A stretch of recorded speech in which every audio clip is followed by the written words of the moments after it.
Welcome, Ross, and his mum, Diane.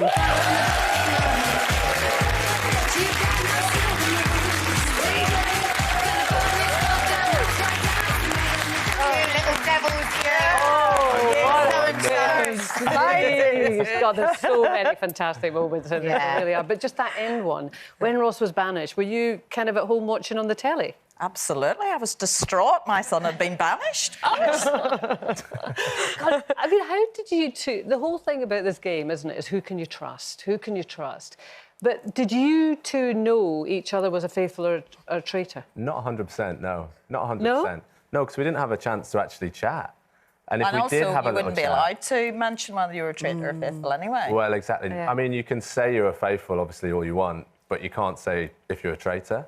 Yeah. So, but also, like, we just weren't able to get those little moments. And you might have seen maybe one or two where we'd have to whisper for a little bit and then suddenly someone would come in. Breakfast. Well, breakfast, that was the only one that was coerced. Yeah. You know, that was where they put me in in the morning, and then obviously they put mum in. So that was the only chance that we got where the producers or whatever, where they actually put us in together. But apart from that, it was just on us. The steel moments normally was me telling them off. Really, that's what happened there. Diane, from the beginning, Diane, you was quite a strong character. I was always nervous regards to how the strong characters come across because usually the traitors would look for them. But when you had your eye on someone, you did not let it go. You was on Anthony. What was it about him that made you feel like he was definitely a traitor? Well, there were other things that weren't aired, I have to be very honest. So I didn't just go for him because he wouldn't let me in the line. Because that is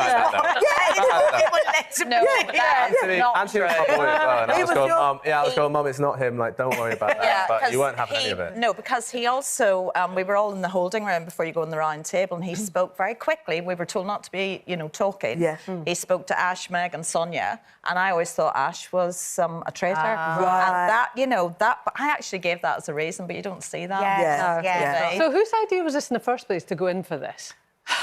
Yours? Well, no, hold on a second. So the children, my kids loved it last year. You hadn't seen it, but the rest of them absolutely obsessed. Yeah. So they said, it was Christmas, we're all together, and they said, oh, you need to watch this, Mum. And they dragged me in, because you're always busy at Christmas, you're sorting out making gorgeous dinners, Christmas dinners for your family, so you don't have time to sit and watch TV. Let me just look at Ross's I'm not saying anything, I keep getting in trouble, so, You don't have time to, sit down and watch TV, so I watched the penultimate half of it, and then the last one, and I said, oh, that looks like fun. I could do that. And they went, are you kidding me? You would not. The idea would be that you blend into the background, keep your opinions to yourself. Never going. We thought Mum would be rubbish. Absolutely rubbish. But then, at least my daughter sent me an application form flippantly, and I thought, OK.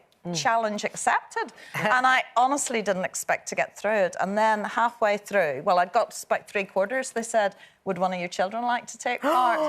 And two of them, I mean, his brother is mad about the game and would love to go on it, but they've got commitments, they've got wee ones, they're moving house. And I thought, well, I'll see what Ross says. And Ross said, I am not going. Because you would tell me off in front of national TV. And I said, but I'll tell everybody off. And you did. She did, yeah. She kept telling me off. But this is the thing, is obviously, when you go on, you act differently from your parents. When you've got your parents around, you act a little bit differently, right? Than when you're with your mates. Yeah. So obviously we had to keep this secret, but whenever Mum's in the room, I'm going, OK, right, best behaviour, but OK. And did she make you cringe in the same way she would if you had your friends there and which you were still cringing anyway? No, do you know what? Not cringe. But the thing is, like, as somebody's son, you hear the same stories time and time and time again. You just do. Mum goes round to her friendship group, just telling the same stories. And obviously, the stories that I already know. By the way. I know. It's very hard to get a word in edgeways when Mum's around, It just is the case. And so she was saying these stories, and I'd be in the room just going, I heard this one, like, I've heard this about 20 times. How weird. You had your dig back, because I remember there was a point where they were talking about Mum's dinners, and you was like, oh, my Mum's dinners is awful. And I was like, oh, Diane! They're okay. They're all right. They're all right. But like, I took this as an opportunity to get across my little digs that, you know, because I know Mum Too scared to otherwise. Yeah, exactly.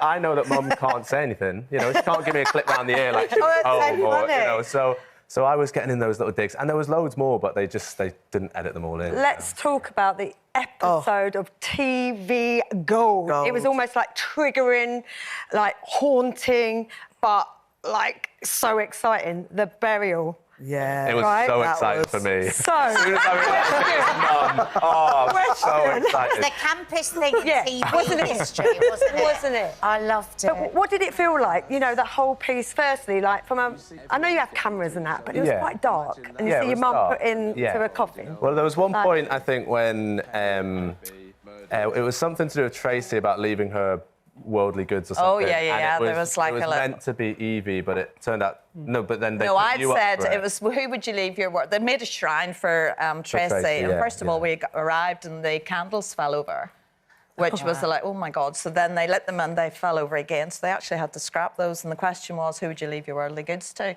And I said Evie, but the rest of the group said, no, it'll be Diane. So when I went up and said Diane, which was wrong, I thought, oh, right, that's me then. And that's the moment when I knew as well. I was going, oh, I think this might be for Mum. And that's when I got really excited. I mean, no. He was devastated. He was gutted. I was gutted. It was. So all this, I will avenge my mum, was complete rubbish.